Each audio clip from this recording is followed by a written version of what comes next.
Meanwhile, since African Union forces seized control of the Somali port town of Marka 3 weeks ago, life is beginning to return to normal. As VOA's Gabe Joselow reports, citizens of the picturesque seaside village 100 kilometers south of Mogadishu say they are enjoying more freedoms than before, but security remains a challenge. African Union forces known as AMISOM faced little resistance when they rolled into Marka late last month. The Al-Shabab Islamist militants who had controlled the town for 4 years had already fled.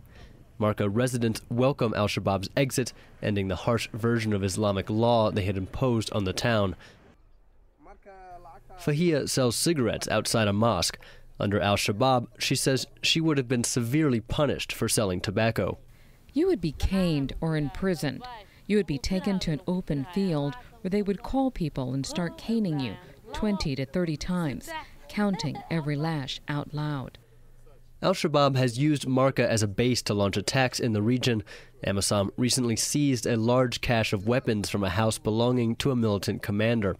AMISOM commander Lieutenant Colonel Silver Muhwezi says Al-Shabab has been weakened as a military force, but he says his soldiers have a harder time fighting the small-scale hit-and-run attacks that still take place. The problem with these guys, I think they have mastered the bombs. Bombs, it's the most dangerous weapon. IED what is. But insurgents, no. My soldiers are good at that one. AMISOM says there have been at least 4 grenade attacks targeting soldiers since the militants left Marka. The town was strategically important for Al-Shabab. Its port served as a major supply route for weapons. AMISOM officials say senior militant commanders, including foreign fighters, would meet in town to discuss operations, and they had a recruitment center nearby. But as the military pushed in, Al-Shabab fighters began to flee. Former Al-Shabab fighter Fathil Ahmed Ali says he decided to defect as the militants' hold in Marka weakened.